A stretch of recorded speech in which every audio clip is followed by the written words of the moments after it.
উপস্থিত হৈছো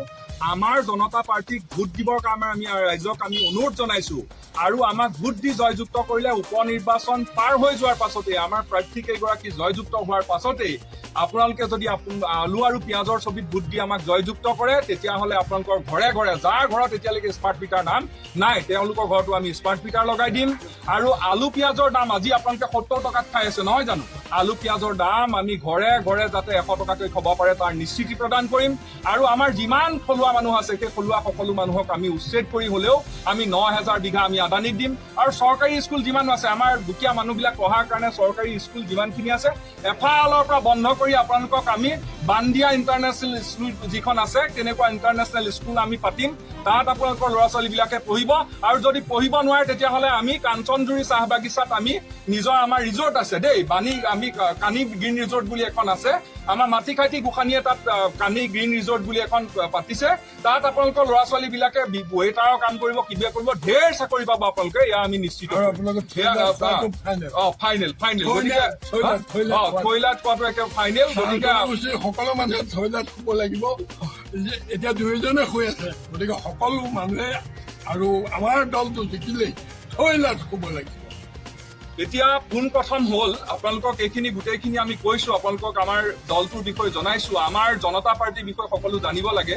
কিন্তু আপোনালোকে নিশ্চয়কৈ জানে যে আজিৰ তাৰিখত অসমত যিখন চৰকাৰ বৰ্তি আছে যিটো দল শাসনাধীষ্ঠ ভাৰতীয় জনতা পাৰ্টিৰ যিটো কাম কাজ তেওঁলোকে মাত্ৰ আৰু মাত্ৰ খিলঞ্জীয়া আৰু হিন্দু এই শব্দ দুটাক লৈ পেলাই তেওঁলোকে বেহা বেপাৰ চলাই আছে আৰু এই শব্দ দুটাৰ তেওঁলোকৰ তেতিয়াই প্ৰয়োজন হয় যেতিয়া নিৰ্বাচন সন্মুখীন সমাগত হয় কিন্তু এইবাৰ আমি দেখিবলৈ পাইছো যে এই ভাৰতীয় জনতা পাৰ্টি বা বেপাৰী জনতা পাৰ্টি নামৰ যিটো দল আছে তেওঁলোকৰ কাৰণে কিন্তু এইবাৰ হিন্দুসকলৰ ভোটো প্ৰয়োজন হোৱা নাই তেওঁলোকে আমি দেখিছো যে চামগুৰিত কিন্তু যিসকলক তেওঁলোকে মিয়া বুলি কৈ থাকে তেওঁলোকক কিন্তু তেওঁলোকে আমি ভক্ষণ নকৰা এবিধ বিশেষ মাংস তেওঁলোকে ভাৰতীয় জনতা পাৰ্টিৰ ফালৰ পৰা খুৱাই ভোজ ভাত খুৱাই প্ৰচাৰ কৰিছে আৰু এই দলটো এনেকুৱা এটা দল কিবা কাৰণত ভুলতো যদি অসমৰ ৰাইজে এওঁলোকক ভোট দি জয়যুক্ত কৰে তেতিয়াহ'লে মই সেইকাৰণে ৰাইজক আহ্বান জনাইছো যে কিবা কাৰণত ভুলতো যদি আপোনালোকে ভাৰতীয় জনতা পাৰ্টিক ভোট দিয়ে তেতিয়াহ'লে এই উপ নিৰ্বাচনৰ পাছত যাৰ যাৰ ঘৰত স্মাৰ্ট মিটাৰ তেওঁলোকে লগোৱা নাই তেওঁলোকক লগোৱাটো নিশ্চিত আৰু সেই স্মাৰ্ট মিটাৰ লগাই তেওঁলোকে স্মাৰ্ট ডকাইতি কৰিব আৰু ইপিনে আপোনালোকে নিশ্চয়কৈ দেখিব পাৰিছে যে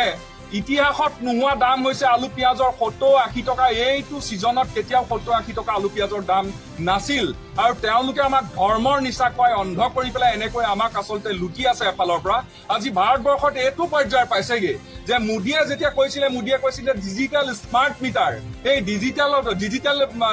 ইণ্ডিয়াৰ কথা কৈছিলে সেই ডিজিটেল ইণ্ডিয়া এতিয়া এইটো পৰ্যায় পাইছেগে যে আলু আৰু পিঁয়াজ এতিয়া এমাজনত বিক্ৰী হয়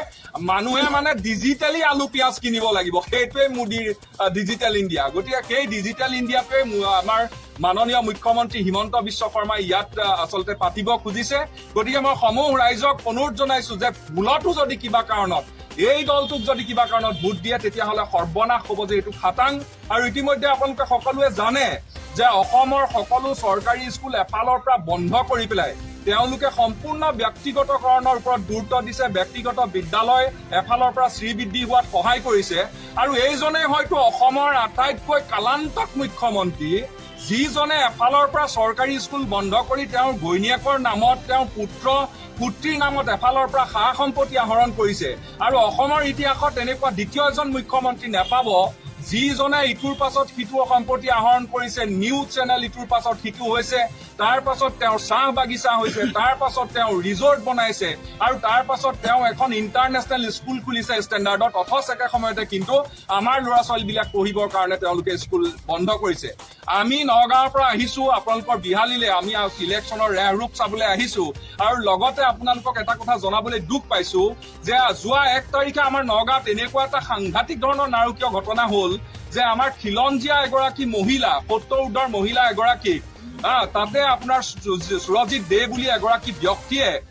ঘৰত গৈ পেলাই মাৰপিট কৰি ঠেং ভৰি ভাঙি দিলে অথচ এই খিলঞ্জীয়া কোৱা চৰকাৰখনে কিন্তু এই খিলঞ্জীয়াসকলক ক'তো সুৰক্ষিত কৰিব পৰা নাই তেওঁলোকে কিন্তু ওলোটাই সেই যিজন ব্যক্তি আছে যিজন ব্যক্তি আজিৰ তাৰিখত কিন্তু তেওঁ প্ৰকৃতাৰ্থত মানে ভাৰতবৰ্ষৰ নাগৰিক হয় নে নহয় সেইটোও খাটাং নহয়, তেনেকুৱা এজন সন্দেহজনক ব্যক্তিক তেওঁলোকে সুৰক্ষা দিছে। আৰু এই ধৰণৰ যিবিলাক ব্যৱস্থা, এই ধৰণৰ ব্যৱস্থাই আচলতে